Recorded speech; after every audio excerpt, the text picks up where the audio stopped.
David? Thank you very much. I appreciate it very much.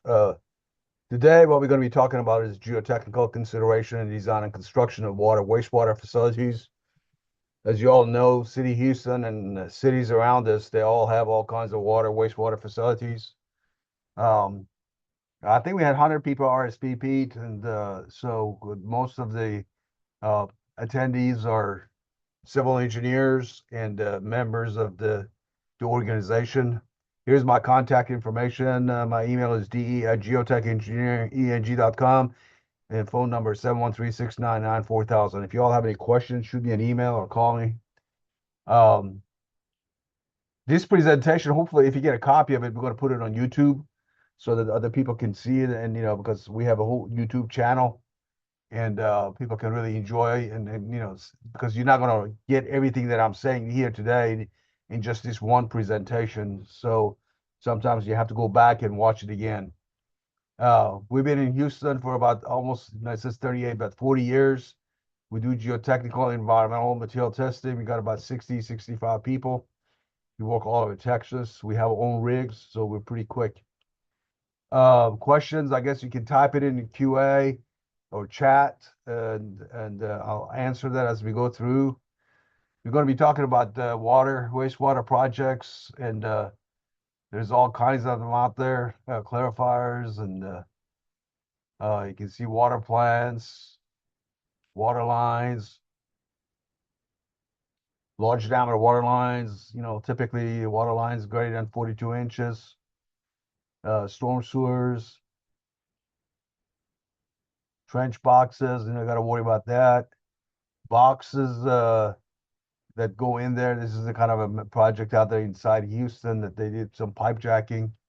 Um, Culverts, these box structures going along Kirby out there. Uh, One of the projects we worked on, and yeah, box structures here, micro tunneling, lift stations, and that's one of our projects. It's a regional lift station that we worked on, smaller lift stations. This is a water tank, a 70-foot tall water tank out there. Uh, High pressures, and I want to show you some pictures that caused failure. I mean, it just had tremendous 4,000 psi contact pressure, water, and the bottom blew out. Uh, Pump stations, intake structures. That's Northeast Water Plant project. This is Northeast Water Plant. 108 inch raw 180-inch raw water line connection.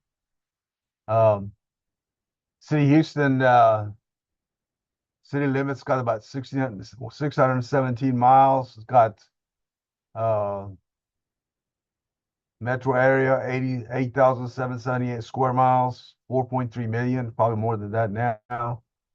It's got about 5,600 miles of sewer, 4,500 miles, less than 10-inch diameter, 120 miles greater than 48 inches. They run from 66-inch to 144, depths up to 60 feet.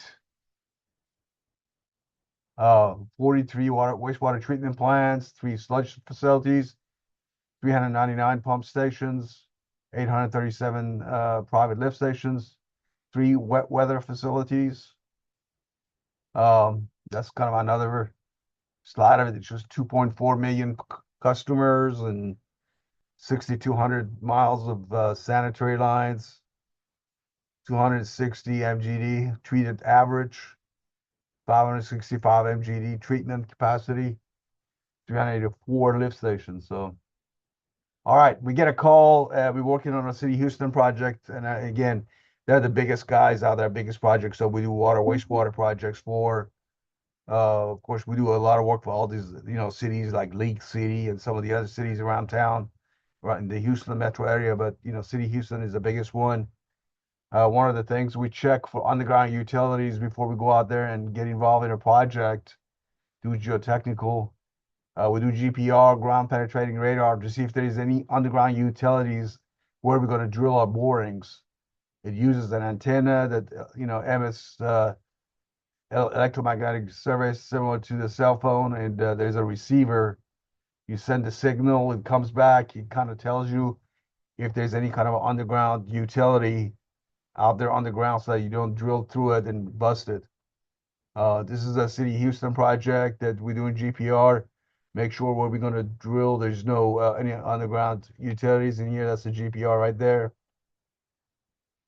So just kind of try to eliminate presence of underground utilities. It tells you where the utilities are in the GPR. It's not very deep though. It cannot go very deep.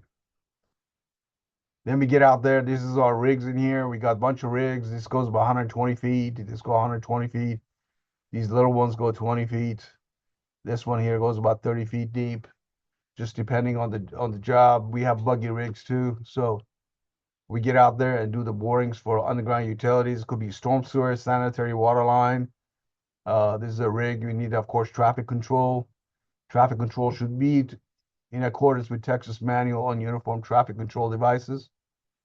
This is borings out there near a wastewater treatment plant. We're doing wash boring with a truck mounted rig.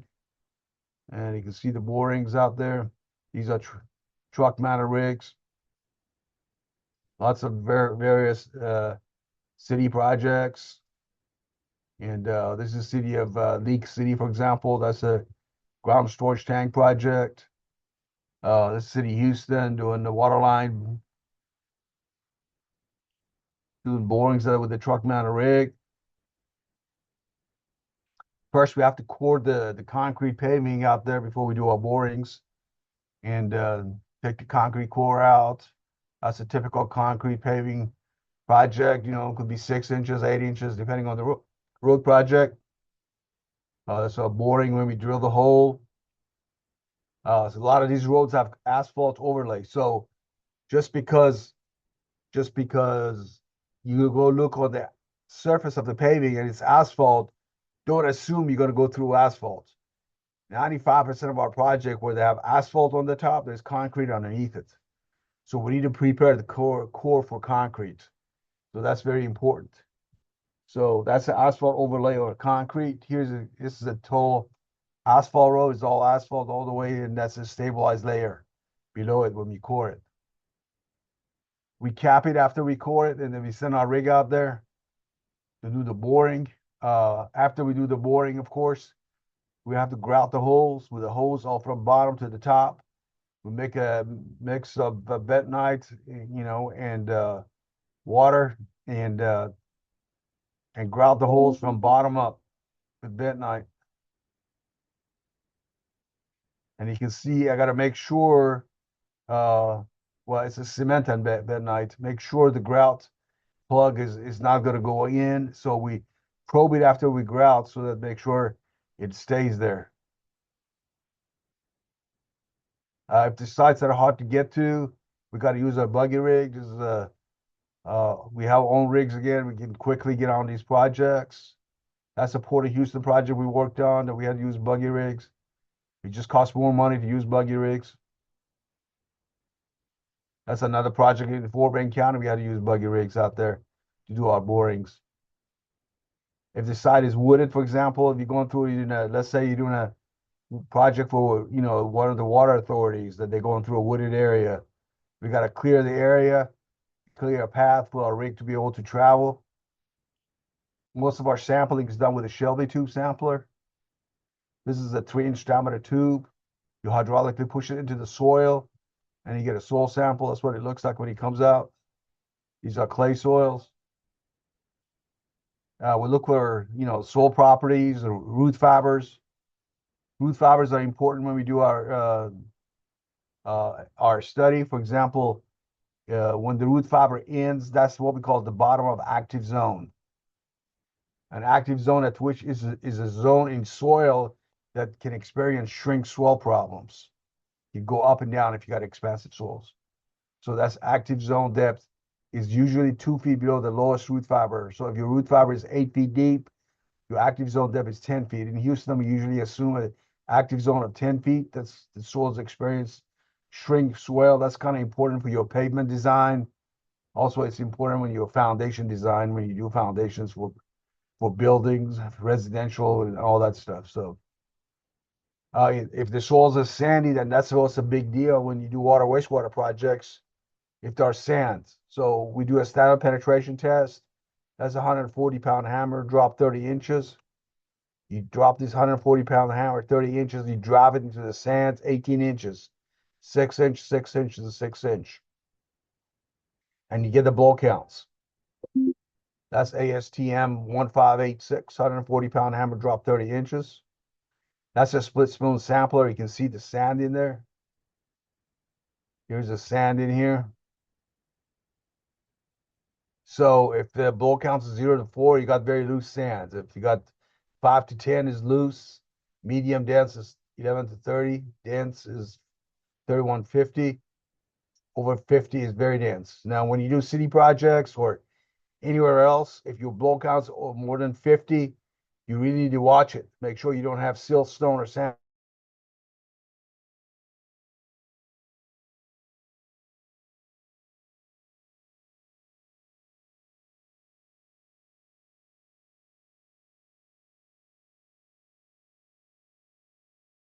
Stone.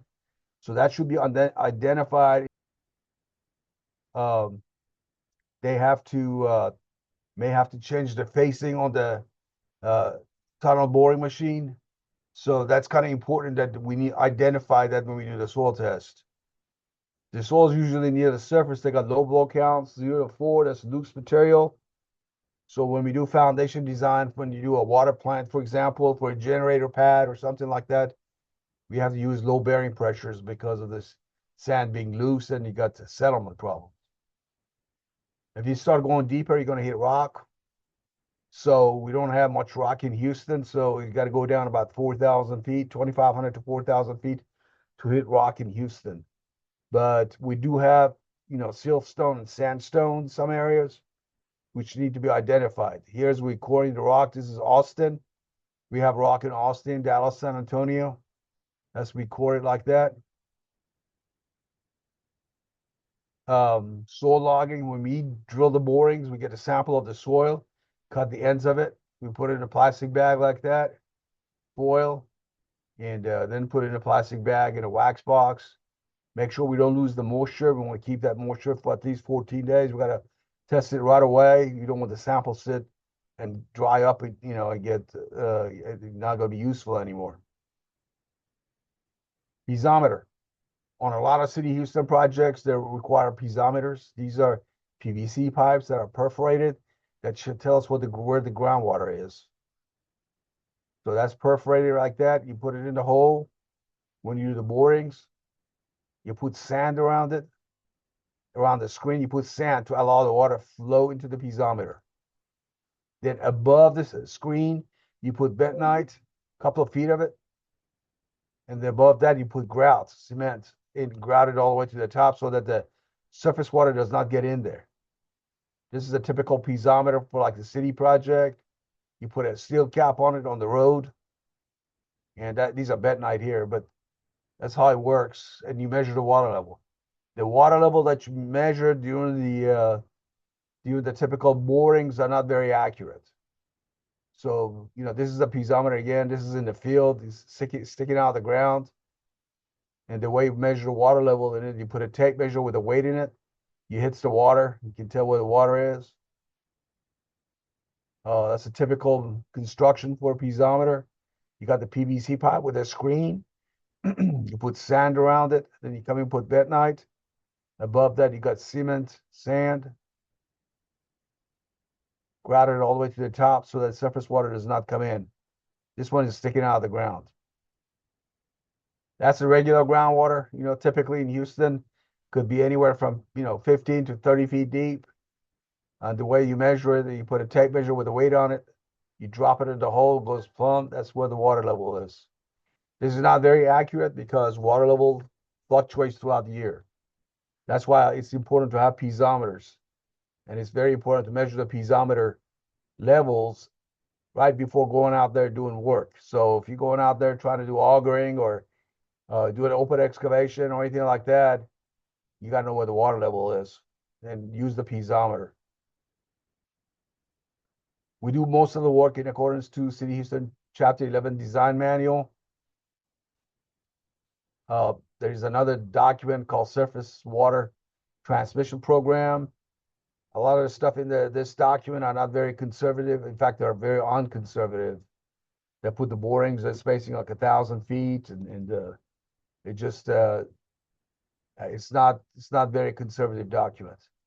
The City of Houston document, Chapter 11, is much better. It's got much more detailed stuff on it. A typical Chapter 11 requirements are for like a above water groundwater storage tanks, number of borings you do. You typically do one boring at the center. And if it's a big tank, we do at least one boring around the perimeter at 100-foot spacing, go around it. You go one diameter down usually on the boring depth. So if your tank is 50 feet in diameter, you do a boring 50 feet deep. Around the perimeter, you do 0.75 times diameter, so 0.75 times 50 feet. If you do buildings, depending on what they sit on, foundation types, if there are piers, you go down about 25 feet deep on the soil borings. If you're a slab on grade, 15, 20 feet is enough. Clarifiers, just like the above storage tanks, one boring at the center of it. And the periphery, we do one boring at 100-foot spacing, one diameter of the clarifier, and the depth is 0.75 of the clarifier around the perimeter. Lift station, you do at least one boring, within the footprint. Proposed depth of it is usually at the center of the lift station, and that's basically proposed lift station depth plus, at the center of the lift station. And around the perimeter is about 0.7 times diameter of lift station. So, for lift station 30 foot or larger, one of the boring at the center, and the borings at the perimeter, of course, 100-foot spacing with the same depth criteria. Lift station depth plus, at the center diameter of the lift station.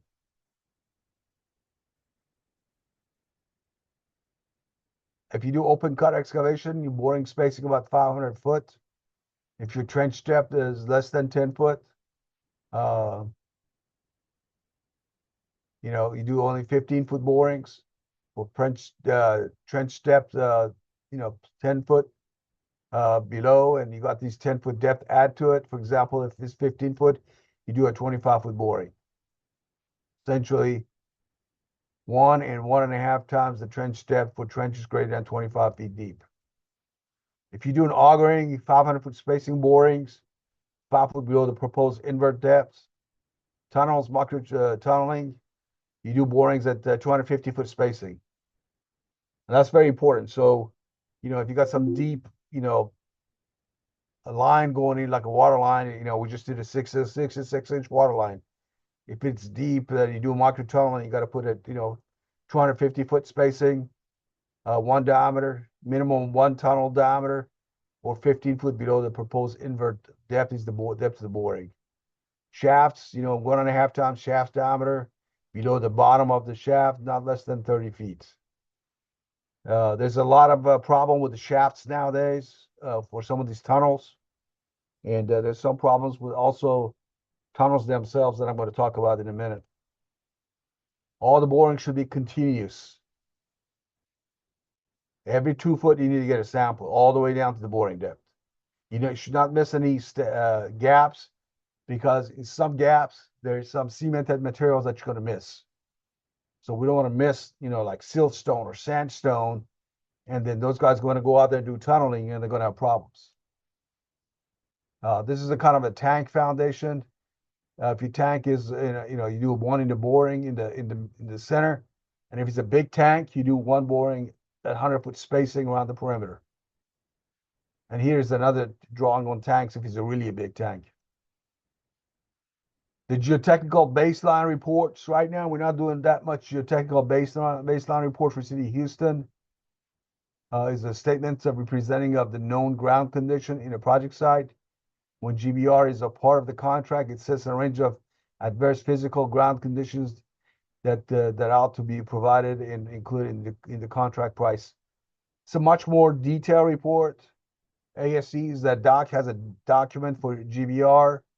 Again, we don't do it for very many city projects, but if you got projects where you got tunneling and micro tunneling, GBR may be required. So what you may want to do is make sure you do it in accordance with the ASCE document for geotechnical baseline reports for construction. And most geotechs, we work for civil firms. So the prime needs to contact with the City Houston project manager and make sure they know that, hey, you may need geotechnical data report, you're going to need baseline report, or you're going to need a regular geotechnical report. So it's very important to get that up front. It's going to cost more money, but we need to get that in the budget on the project right up front when the city's doing the budgeting. Again, if you're going to have tunneling, any kind of a micro tunneling or stuff like that, you need to run that by the project manager about doing a GBR baseline report. Field resistivity for basically we're doing some of these structures, these steel structures, like tanks and stuff like that for water, wastewater projects. A lot of times they want to know soil resistivity for corrosion. And what we do is we use the field resistivity method. We got like 4 probes that you put in there in the ground and run current through it and measure the soil resistivity. That's the machine like that we use and kind of line them up like this. These are the probes and run current through it. It's another project. Running resistivity.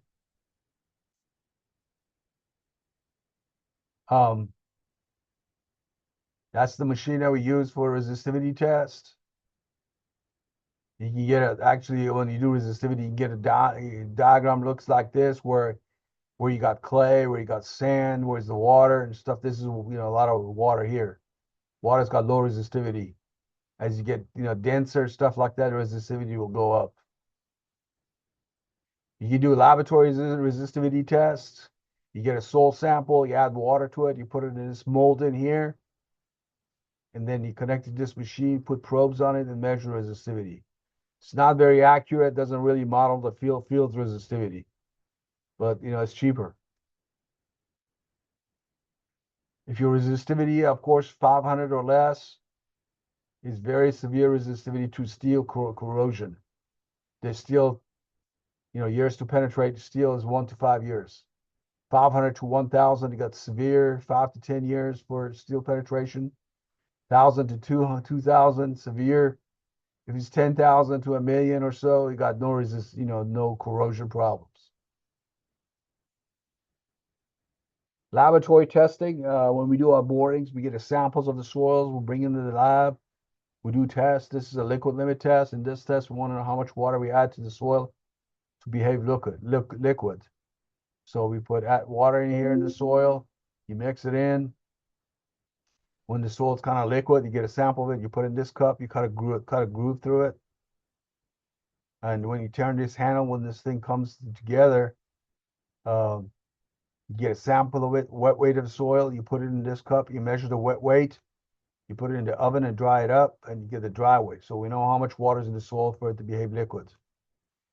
Plastic limit test. In this test, we run soil sample, we roll it to 1/8 of an inch diameter. You want to know how much water is in the soil for it to behave semi-plastic. You run the sample like this, you take a sample of it, you get the wet weight of it, and dry it up in the oven, and you get a dry weight. And we want to find out how much water is in the soil for it to behave semi-plastic. The difference between liquid and plastic limit is plasticity index, PI. So your plasticity index is, if you subtract, let's say your liquid limit is 50 and your plastic limit is 20, your PI is 30. So if your PI is less than 20, you got low swell potential. Between 20 and 30 is moderately expansive. 30 to 40, highly expansive. Above 40 is very high. So it's easier, for example, to do micro tunneling in clay soils. You don't want to, it's hard to do it. You can do it in sand, but sand usually are problems. Couple of tests: hand penetrometer, tour vane. In a hand penetrometer test, you get a hand penetrometer. You push it into the soil. You can read what kind of a strength it has. On a tour vane, you put it into the soil sample, ensure the torsion, and read what kind of a strength it has. Unconfined compression, you got the loading ring in here, and of course deflection gauge. You put the soil in here and you shear it. See how much load it takes to shear the soil. That's really important design parameter when you design lift stations, when you design, the trench safety for water lines and the storm sewer and sanitary lines. You want to know what the soil strength is. So unconfined is a relatively inexpensive way of doing it. Gradation, you want to know what kind of a soil you have. Is it sand or silt and stuff or anything like that? Yeah, you put the soil sample in here and in a sieve and you shake it in this machine. Usually gravel is less than 3 inches. Sand is less than 0.187 inches. Clays are less than 0.29 inches. That's the size of the gradation. This is a gradation that shows on minus 200 here. Only 20% passes minus 200. This is mostly gravelly type material. Hydrometer test, trying to find out if you got sand or silt or clay. You run hydrometer test, and you put a soil specimen in water, and you add dispersing agent, and it assumes the soil particles are sphere, and the velocity of them sinking into the water follows the Stokes' law. This is it. You put the soil sample in here, you add water to it, and you put it in a blender. You put the sample in here, let it sit in there, and use a hydrometer. And based on that, you can calculate if it's silt, sand, stuff like that. So here's a minus 200. It's 65% passing. So it's got a lot of sand and silt and clay in it. Same in here, 45% passing. And here's mostly a silty sand soil. Engineering analysis, the kind of soils we have in Houston, of course, we have a lot of gumbo clay, the fat clays that we have on projects. And we have sandy soils. We got sand. You can see that go to the beach. Got sand, the sandy sites. We also got silt. If you go out there near Katy area, for example, and south of Woodlands area, you got all these silty material, really hard material to build on, pumps. And of course, when you do any kind of augering, for example, if you run into any sand and silt, it's going to make it really difficult. Gravel. If you start going deep, we run into gravel in parts of Houston, and that can cause problems with tunneling, especially horizontal directional drilling. They don't like to have gravel at all.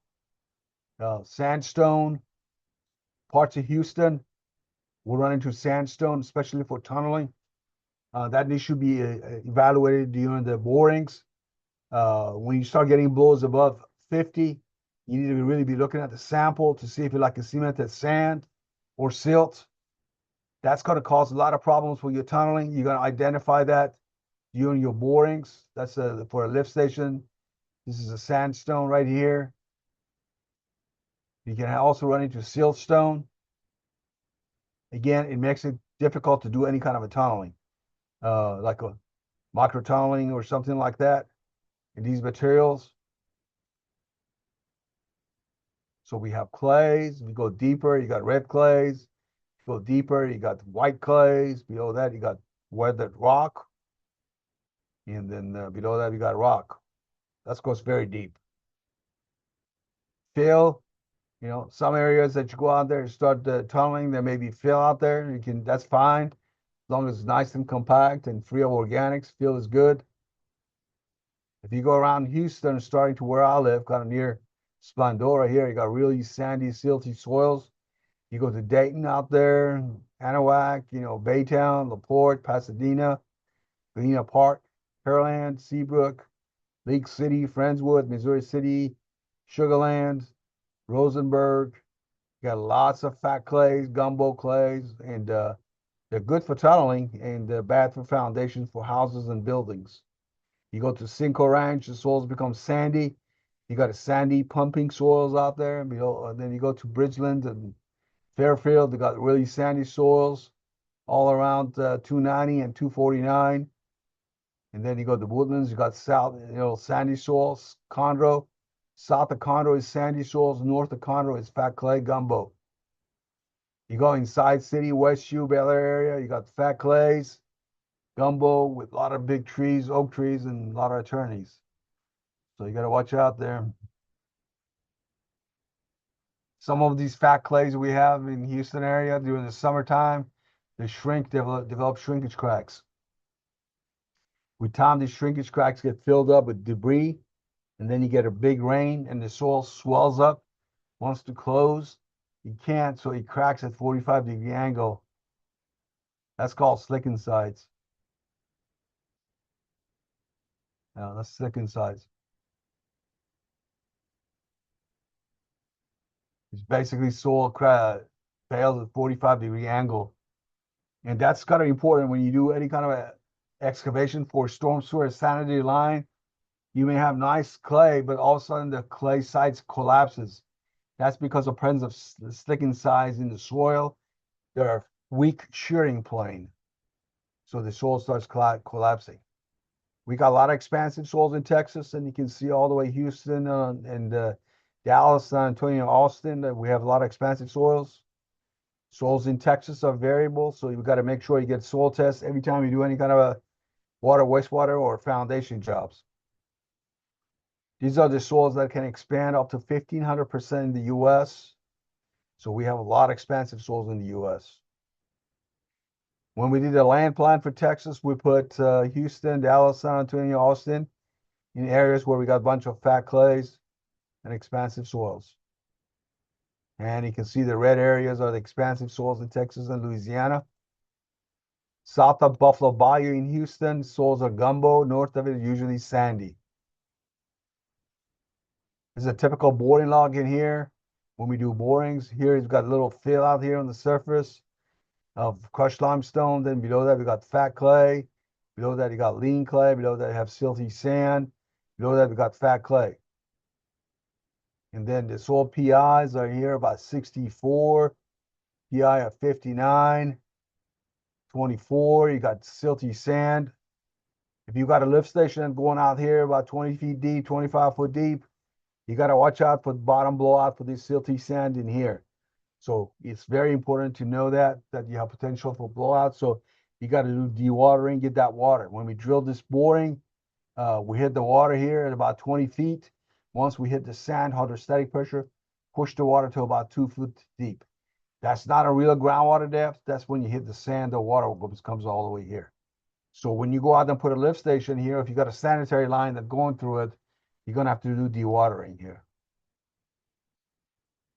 Here's another boring that we did on a project, and you got lean clay here. Below that, you got fat clay, lean clay, fat clay, and then we hit siltstone.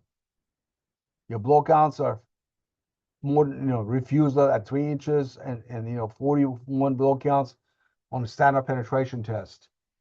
So if you do any kind of a micro tunneling here at about that depth, you got to watch out for that. You got to make sure the contractor knows about it so that the equipment they use can tolerate siltstone. They're going to have teeth on it to be able to cut through it. So that's kind of important to, again, I'm just kind of emphasizing that important that to kind of put that in the geotechnical report if there's any kind of a tunneling. A lot of times we plot the data on the soil data, all the borings, and look at it. For example, here we have high moisture, and the strength of the soil is low. And when we have low moisture, the strength of the soil is high. So from here, we can see how strong the soil is and how kind of a density it has. So that helps us with design for foundations, like a storage tank, something like that you're looking at, to know what kind of soils we have, what the properties are. We plot all the borings along the alignment. You got soil stratigraphy. Layer 1 is all clay. Layer 2 is sand. Layer 3 is clay. So, if I got a sanitary line going in about, 20 feet deep or so, I'm going to go through this sand layer. So you're going to have to plan for dewatering. Typically, you're going to have water, in here. So on all your projects, you need to have dewatering as a line item on the contract because you may not see the water level in the geotechnical report. The geotechnical report, a typical geotechnical report without a piezometer, the groundwater is not very accurate. So you got to put that in your line item in your contract because the geotechnical report shows you the water level at that time. And especially if the holes are only 4 inches in diameter, it takes a long time for water to come into the hole. So you get a wrong water depth on the borings. So you're going to have a line item on your projects on dewatering so that you don't get any surprises. Underground utilities, water lines, typical water lines, you just dig a hole, you put your water line in there, your PVC line. Typically put sand bedding around the water lines and you compact it. You get this jumping jack above the pipe, compact it good. It's a typical drawing, City of Houston. Shows water line, you got typically like a 12-inch sand around it. Then you put structural fill on top of it. Under the pavement, you got to do stabilization. Water lines are flexible. Water lines may have to move to this water hammered condition, which is a stress wave that flows through the water pipe when you turn it on and off. This causes high levels of pressure in the water line. Therefore, we put water lines in sand bedding to allow movement if needed. Concrete blocks are added behind the fire hydrants and some isolation joints throughout the water lines and in the bends to reduce high pressure change momentum in the water lines. These are some large diameter water lines in here. They're going in. Got trench box out there. You backfill them with sand above them. Run density tests. Make sure you got proper compaction. You got to have 95% compaction. Large diameter water lines or water lines greater than 42 inches. You go around the freeway. A lot of times you can drive up there and see some of these water authorities and putting these large diameter water lines. Sanitary lines, you do the excavation for the sanitary lines. You put your line in. Usually you have PVC and go to a manhole there. You backfill them with cement stabilized sand. Compact it with jumping jack above the pipe. Then you go out there and compact them. You may have to use a steel drum roller, compact it above it. It's nice and hard. Then you put soils on top of it. Run density test, make sure you got proper density. Every lift needs to be tested. Nowadays, sewer lines consist of PVC pipes. These are flexible and can settle and they can crack. Typically in the industry right now, we put cement stabilized sand around sanitary lines. So storm lines, usually RCPs, concrete. And you got to do the excavation with the trench box. And you're bedding on it is a cement stabilized sand. You backfill with cement stabilized sand. If you got box culverts, you put these boxes in, you put cement stabilized sand around it and compact it. These are a bunch of culverts there. Density test, make sure all the backfill is properly compacted. Meet standard Proctor 95%. You backfill everything with structural fill, compact above the pipe with the sheep's foot, run density tests, make sure every lift is compacted. If you don't compact it properly, it's going to settle. And if you got a roadway going above it, you're going to get cracks in your pavements, and also get like a dishing effect because of the settlement of the fill above the storm sewer. So every lift needs to be compacted.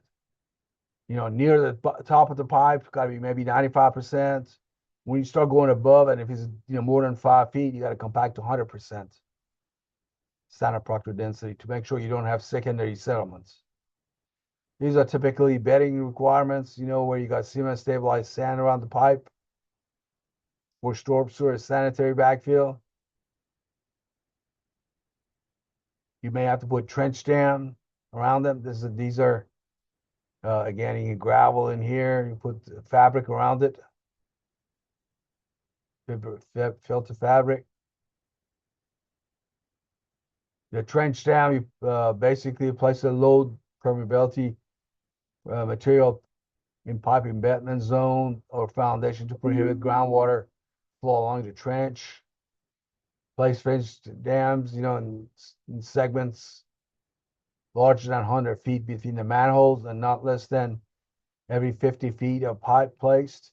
Install additional dams as needed. Here's the City of Houston backfill for 42-inch diameter and larger. When you have for storm sewer and sanitary bedding and unsatisfactory soil conditions, you can put like 6-inch concrete in here, some steel on the bottom. You got to do dewatering, make sure there's no water, or you can use fabric here. It's about, I don't know, 12 to 18 inches, depending on the pipe size. But you got to put the fabric in above the soil and dewater the ground, make sure there's no water coming in. Here's another concrete box structure. That's cement stabilized sand around it. That's the culvert. Structural fill. Got a roadway, got a road structure and base that's got it stabilized.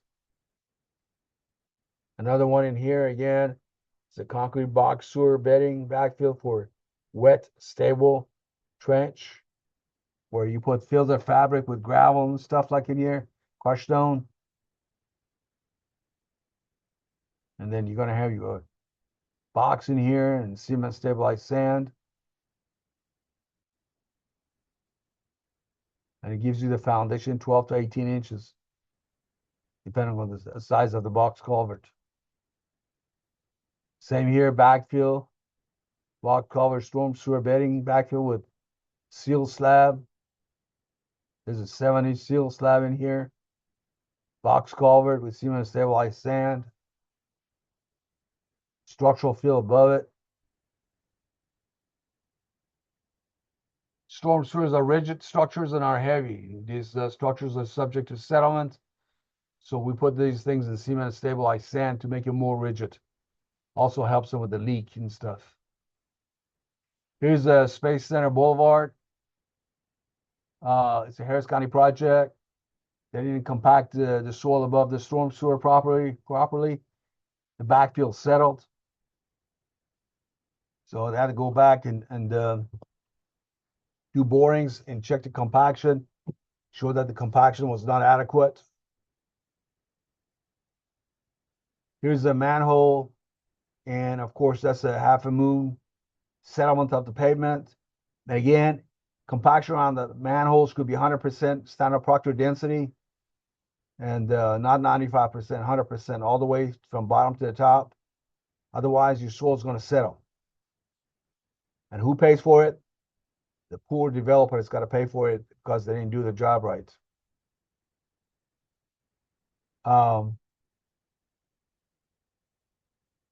Here's what we say. Trench backfill in excess of 5 feet thickness is prone to post-construction settlement due to compression of the soils from self-weight. Even if these fills are properly placed, this settlement could be 1 to 2% of the thickness of the fill. The potential for this settlement could be considered when we're designing pavements with deep utility lines. To reduce the risk of fill settlement, the portion of the fill below 5 feet final should be compact to 100% in standard proctor density. So, 95% is not compacted when you start going trenches below 5 feet. Here's a storm sewer underneath Schroeder Road out there. Harris County Precinct 3 or 4 now. And the whole pavement starts settling. They have a bunch of leak. These these kind of what we call washers or whatever you want to call it around the storm sewer that were not in place, that were not placed properly. Trenchless technology. Trenchless technology is the construction or rehabilitation of the underground utilities with minimum use of open cut excavation. So if I want to go from point A here to point B on a city project, I could do open excavation and go like that. That costs money from standpoint, not only money, but it costs a lot of traffic problems and stuff like that. So they can do also just tunnel it. Costs more money, but it's going to be less disruption. Trenchless technology method, trenchless construction methods, trenchless renewal methods, trenchless construction methods. Worker is not required. This is horizontal earth boring stuff, or worker required like pipe jacking, utility tunneling, horizontal earth borings, auger borings, directional drillings, pipe ramming, compaction method, pilot tube micro tunneling, or micro tunneling methods. In City of Houston, if you look at it on projects, there's a lot of terms going on. Some of these terms could be wet bore, slick bore, slurry auger, dry bore, auger bore, jack and bore, augering, directional bore, guided bore, HDD, horizontal directional drilling, tunneling, micro tunneling. So these are different terms that are used. City of Houston's got a spec, 2425 tunnel excavation, primary liners, 2426, storm lines in tunnels, 2431, tunnel grout, 2441, micro tunneling, pipe jack tunnels, 2447, augering pipe and conduit, 2448, pipe and casing augering for sewers, 2517, water line for tunnels, 2517 LD, large diameter water in tunnels. Use methods for tunneling operations that will minimize ground settlement. If there's settlement, there's a problem. Select the method which will control the flow of water, prevent loss of soil in the tunnel, and provide stability of face under anticipated condition. Record location of the settlement monitoring. Before you do any kind of a tunneling, it's good to record the location of the settlement monitoring points with respect to construction, baseline, and elevation.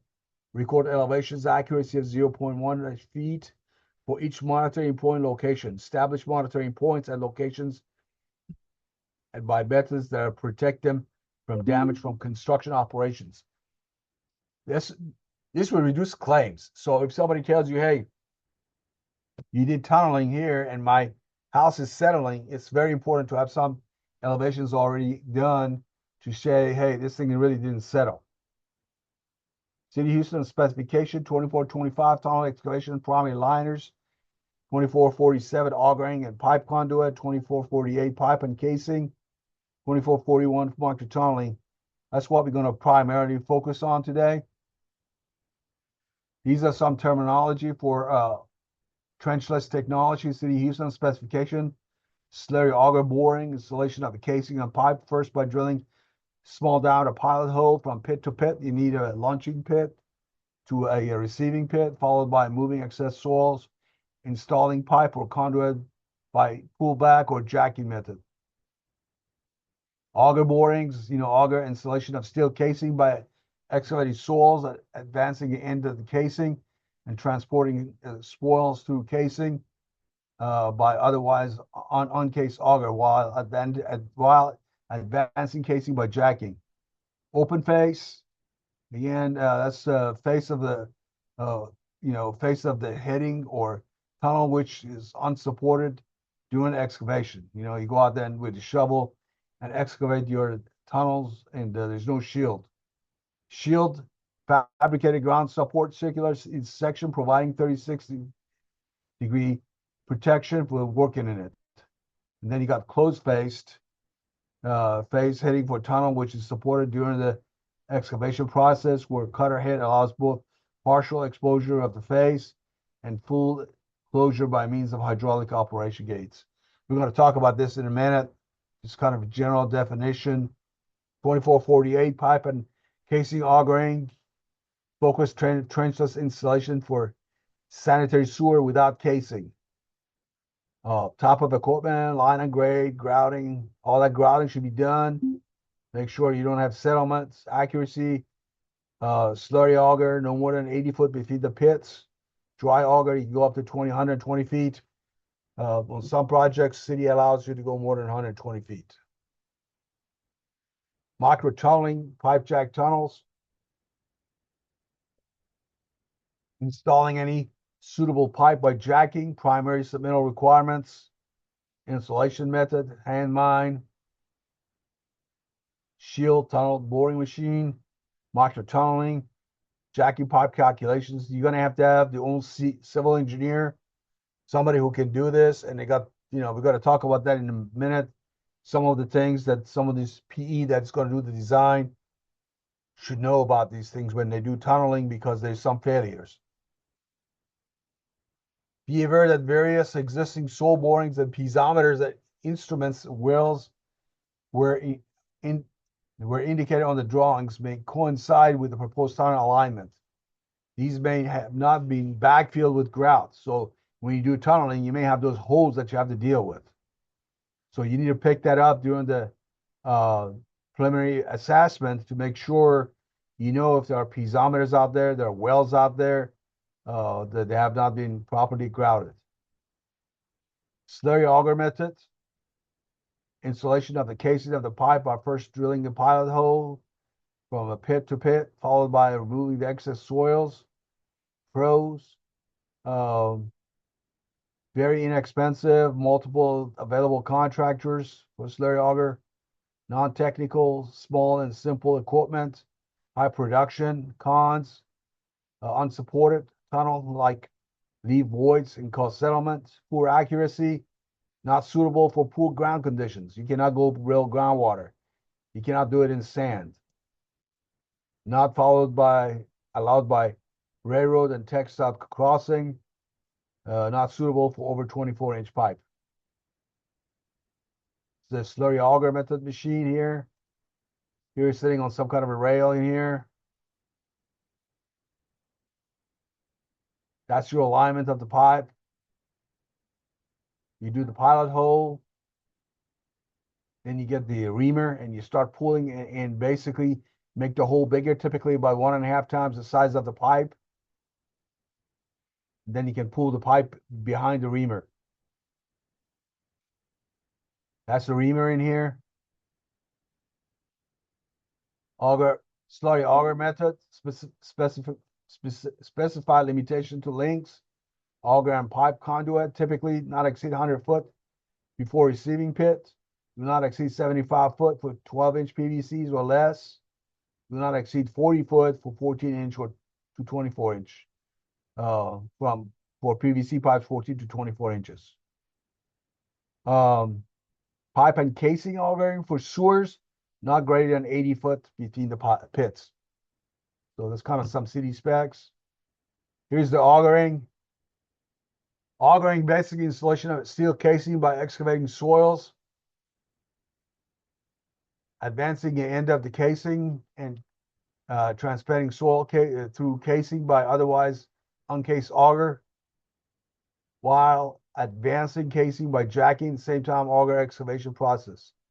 Pros, inexpensive auger method, multiple contractors available, not highly technical, small equipment, good production.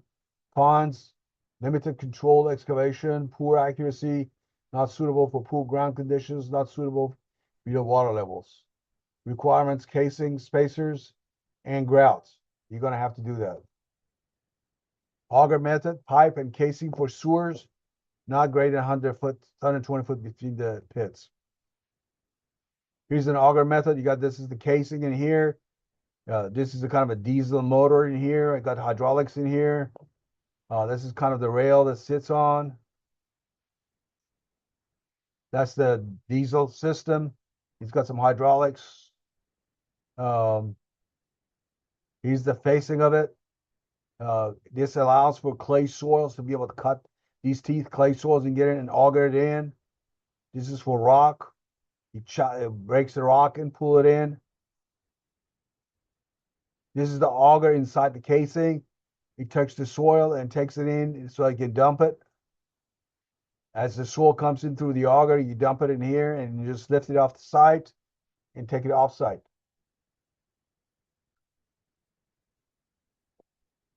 And you can see the augering method in here. This is the machine. These are the shafts. Again, sitting here in the, these are the augers that sit in the pipe.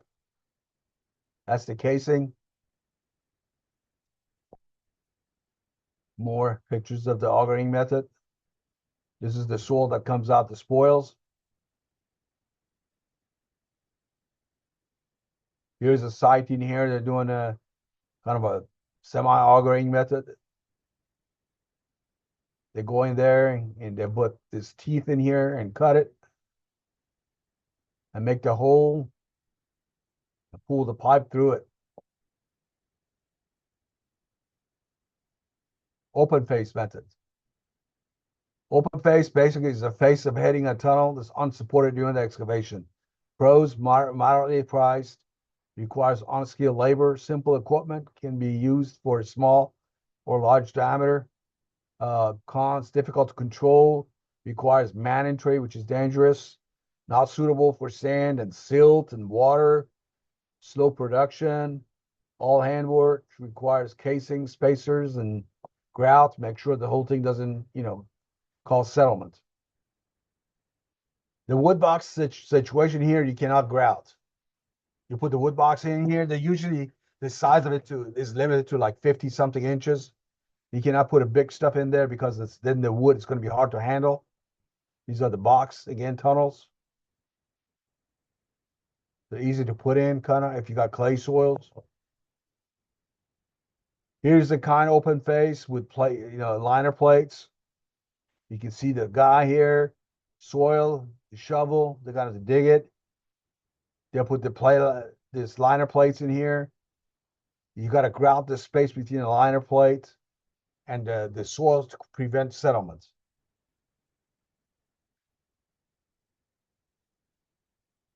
Here's the bigger one.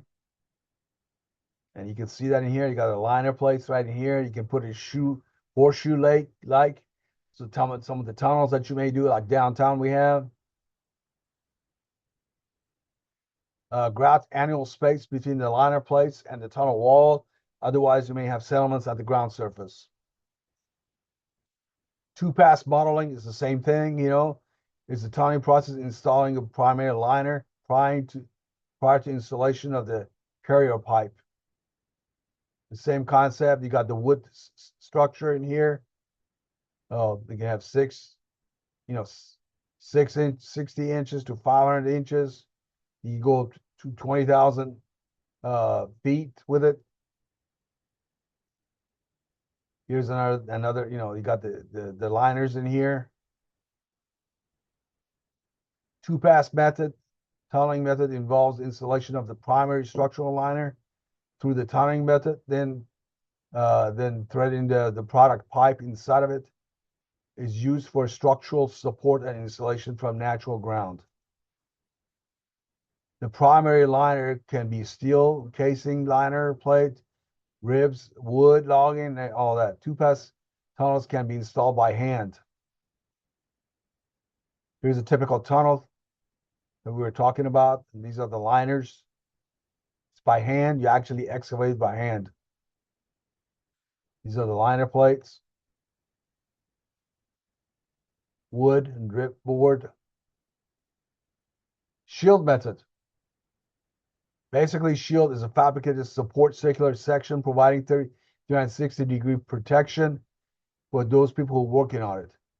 You will have a cutting edge and will be equipped with independently operated hydraulic propulsion rams. Pros, moderately priced, semi-skilled labor, simple equipment, can be used for small or large diameter.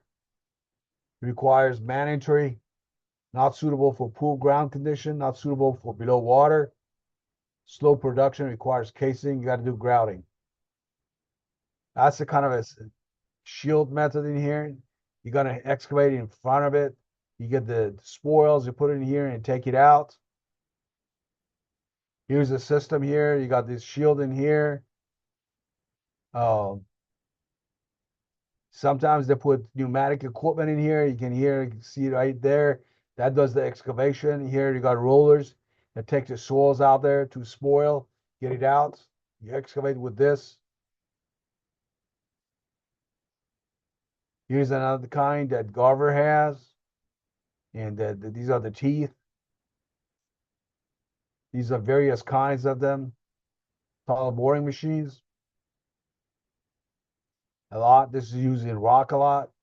Some of these are 60 feet in diameter. They're used a lot in Europe.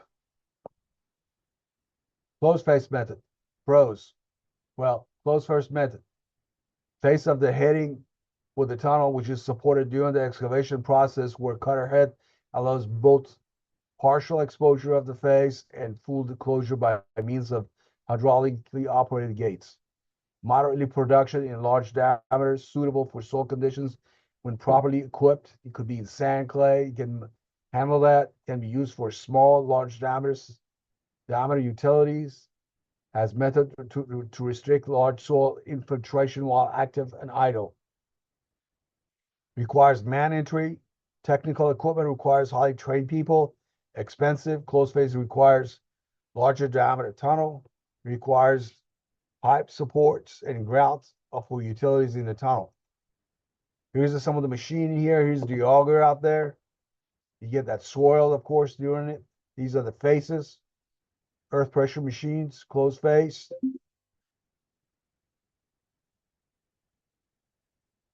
And microtunneling. Microtunneling method of installing pipe by jacking pipe behind the microtunneling boring machine, which is connected and shoved forward by pipe being installed, generally precluding man entry. It's usually when you do microtunneling, there's no man entry.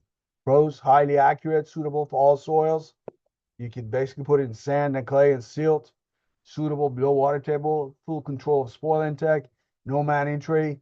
Requires highly skilled people, highly technical, expensive.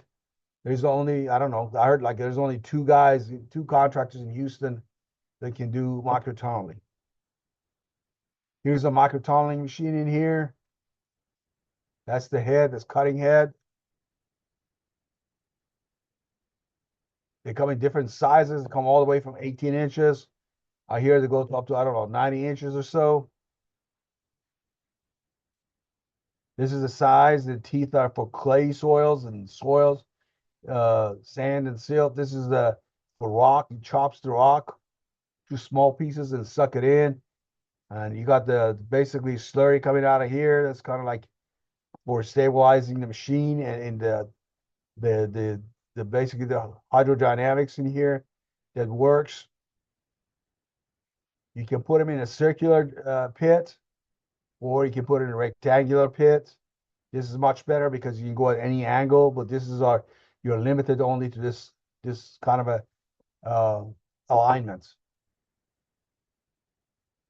And you can see some one in here, and this is the teeth in here. Here's a Garver one that they bought. I think it's a 60-inch diameter one. They put it in a 65-foot shaft and do microtunneling. Here's another kind in here, different size, different sizes. Basically, microtunneling balances soil and groundwater pressures by use of their slurry earth pressure balance system. System shall be capable of adjustments required to maintain face stability for particular soil conditions and monitor and continuously balance the soil and groundwater pressure, prevent loss of the slurry and uncontrolled soil and groundwater inflow in case of slurry spoil transport system. Shaft construction, that's a big deal. We see failures in some of these shafts and claims. So we need to have these shafts that we're going to use for tunneling properly designed. They're going to have lateral pressures in here, proper lateral pressures. You got to do dewatering in here. Some of these shafts where you're going to actually go out there and do micro tunneling, and this is excavating the bottom of it. Design and construction of the entire shaft should be by appropriate factors of safety against yield, deformation, instability, as determined by contractor's professional engineer. Shaft must withstand full hydrostatic head without failure. Here's the second pile shaft in here. You see the drift shaft walls in here. See one here. Shaft failures, again, water coming into the shaft, hitting a sand layer or something like that. Water ring failure. It's not designed properly. Surface water challenges. High groundwater makes the construction of the shaft difficult. You got to do dewatering. Improper groundwater management during dewatering can lead to settlement of the shaft failure, especially permeable sand layers. The existing groundwater, either as perch water table or being recharged through infiltration, can cause significant effect on trenchless construction. Shaft failure, flooding through sandy layer. Timber lagging, repair to control flowing sand. Sheet pile shaft, breach, running sands, water coming in.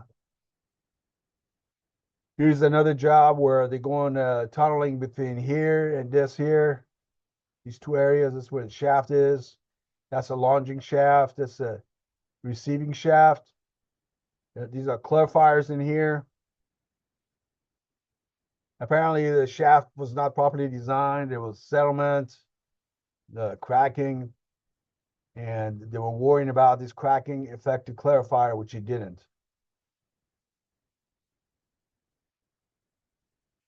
Here's another shaft in here. You got soldier pile system here, secant piles, and basically excessive distortion of the liner plates, cladding, and internal steel ribs occurred after heavy rain.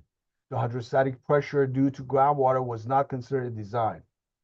So when we design these shafts out there, you got to make sure you account for the hydrostatic pressure, even if you're doing dewatering, because in Houston, with kind of a crazy rainfall we have, it can rain for a while and the whole soil becomes saturated and overwhelms your dewatering system, and you get hydrostatic pressure on your shaft, and you're going to get failure.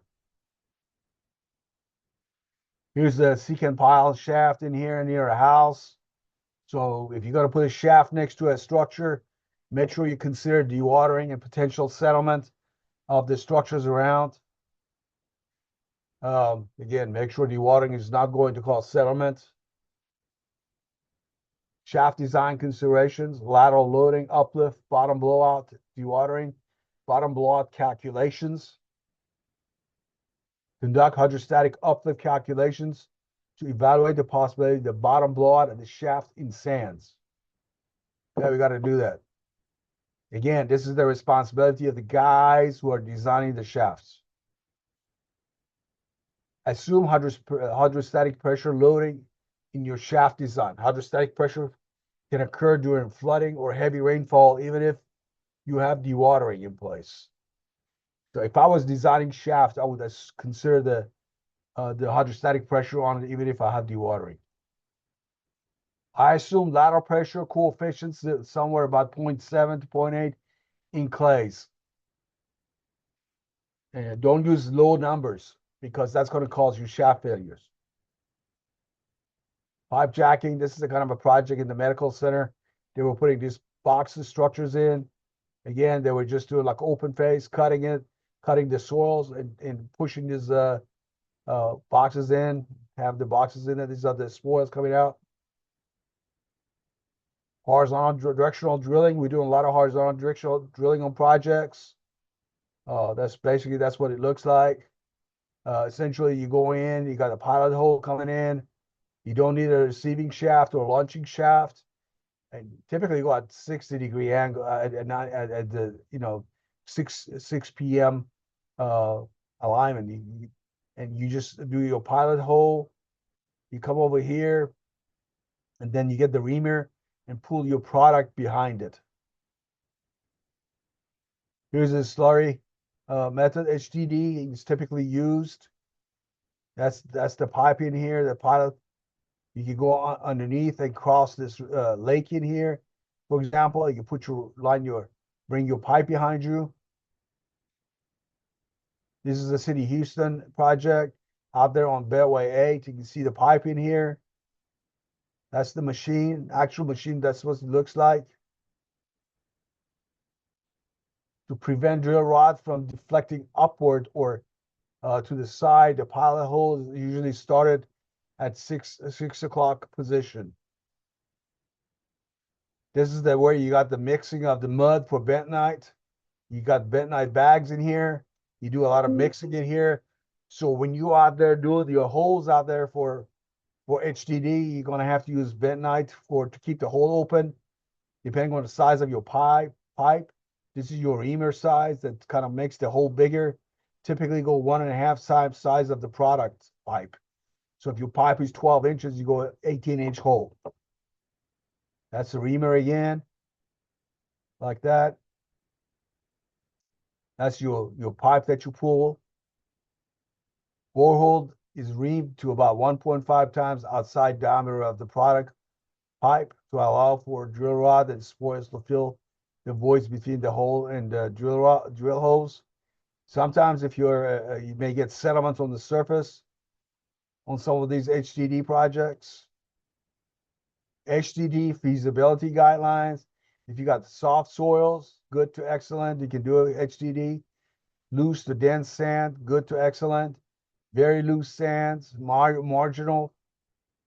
Gravel weights 30 to 50%.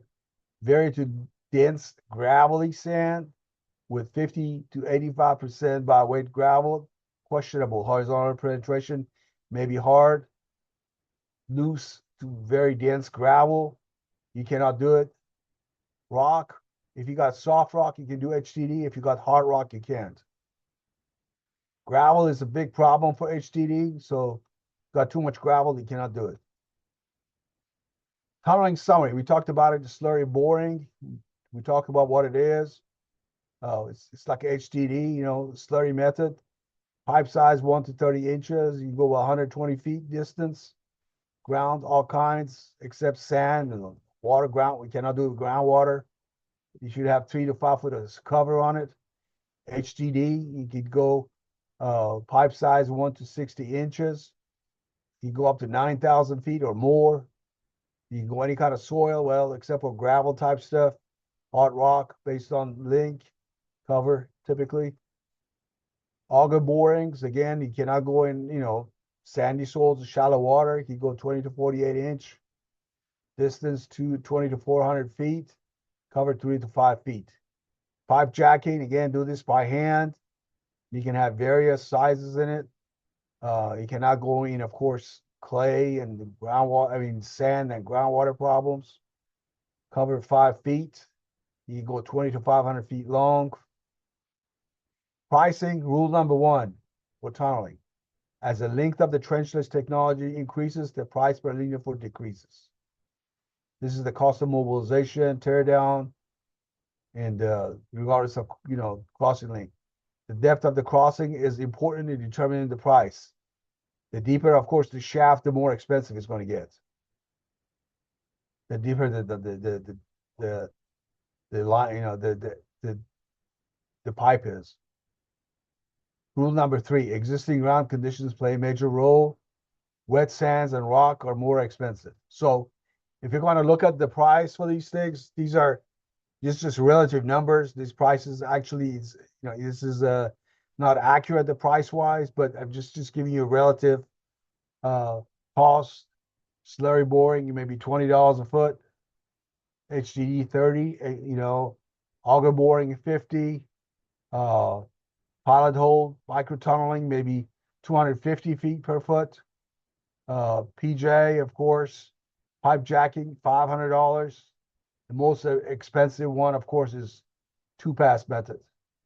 So do stuff by hand and stuff. So that's kind of give you a relative number what the costs are.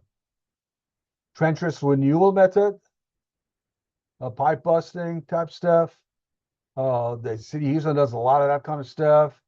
They have old pipes that you're gonna bust them with this device that goes in there and expands and breaks the pipe. That could be steel, cast iron, or anything else, concrete, and push it into the soil and pulls the HDPE pipe behind it. And it's being pulled by a cable like this. Okay, so the hose pipe can be cast iron, concrete, PVC, ductile iron and clay. And the length of the run, manhole to manhole, through the manholes, longer runs possible. Again, use the device. You got a HDPE pipe going in. You pull it in here, and so it's busting the AC pipe exit pits. Here's the actual device that looks like that. That's going in. That's the head. It's a typical city project. You pull the pipe behind it. That's the head. Lift stations. We got a lot of city lift stations. You got a big ones and you got a small ones. Just like a design of the shafts. You got to design them for actual lateral pressures, a dewatering system during the excavation. This is a cast in place one. You check the compaction around the structure. Top of it. These are precast.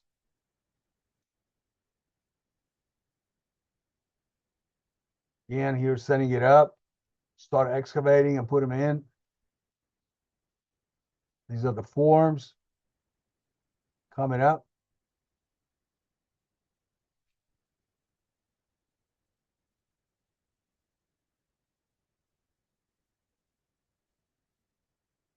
For concrete.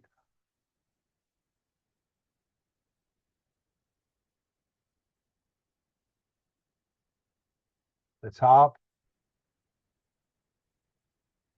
Loading. You got clay, you got sand, you got potential bottom blowouts. You got lateral pressures. Again, I use 0.7 in clay, 0.304 in sand, coefficient of active pressure.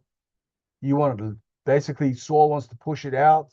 You got to resist it. You get the adhesion values between the lift station and the soil to resist uplifts. Factor of safety can run anywhere between 1.1 to 1.5 against uplifts. Dewatering, when you put your trenches in there, you put your sanitary lines, storm sewers, or water lines. This is the header pipe. These are the well point. You suck the water out with the well points. The lifts on the well points about 15 feet. You can see the well points, the header pipe. These are well points right there. If your line is deeper than 15 feet, you're going to have to do some surface excavation and put the dewatering system below it so that you have it within a lift of 15 feet. Again, you can see the well point, the header pipe. This is a kind of a like a detention pond they're doing. And of course, you got the well points in here, around it, and excavating here. These are the well points in here, the PVC pipes. They're perforated. Suck the water in. You drill a hole. And then you got these suction pumps in here. You put your PVC pipe in here and pump all the water out. Lift station dewatering. It's a lift station. You do dewatering around it before you excavate. You don't want to have water in there. Trenches. If you got trenches you're going to do, these are lines for the trenches for dewatering. You got your suction pump in here. Get that water and pump it out. Header pipe.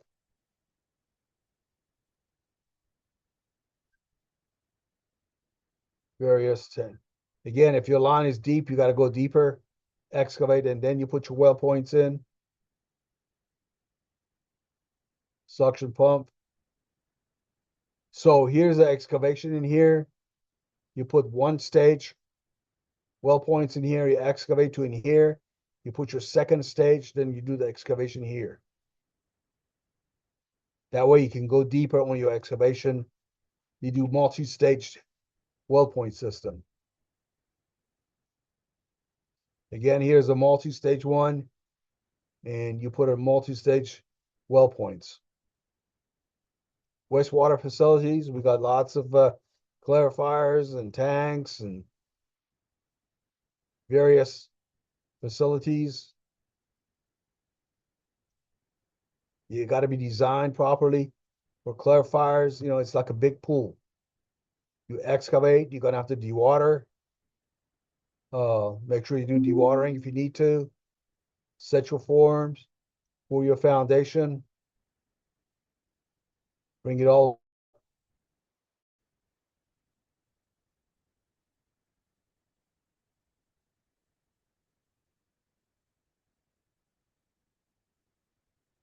Clarifiers are subject to buoyancy forces, pushing the bottom up. You got to resist it by skin friction. You got lateral pressures that you got to design for. So it's just a big structure that you need to design for uplift and a lateral loading on it.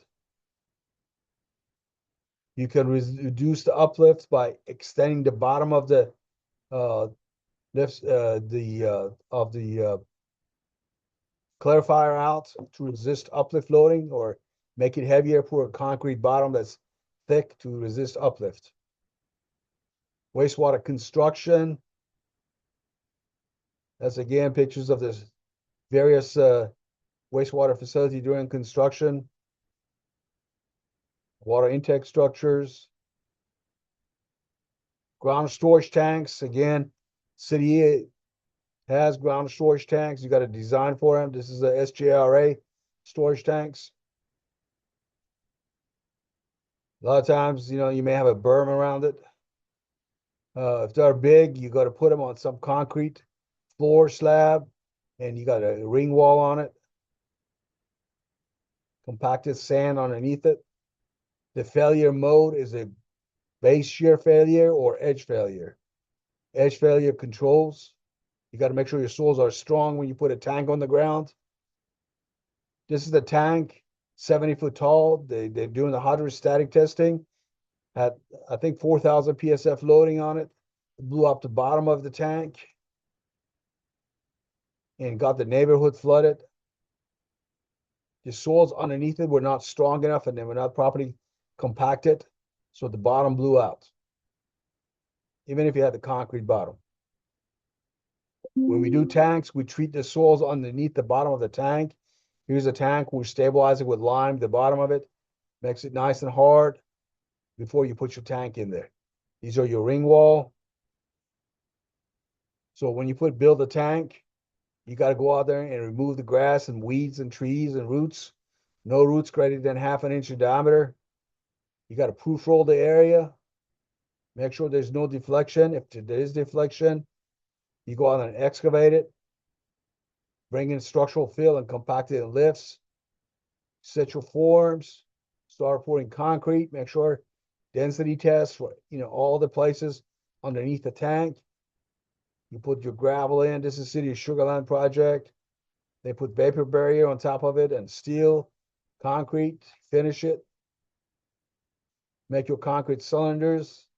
Make sure you got good concrete. You break it at 7 days and 28 days. This is the frame of the tank. Put steel around it.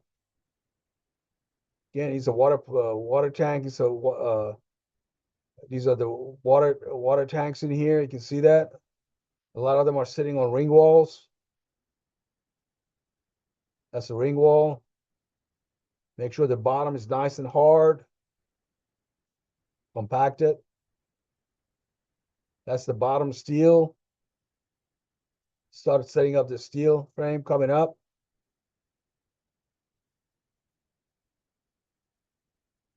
Water tanks with ring walls.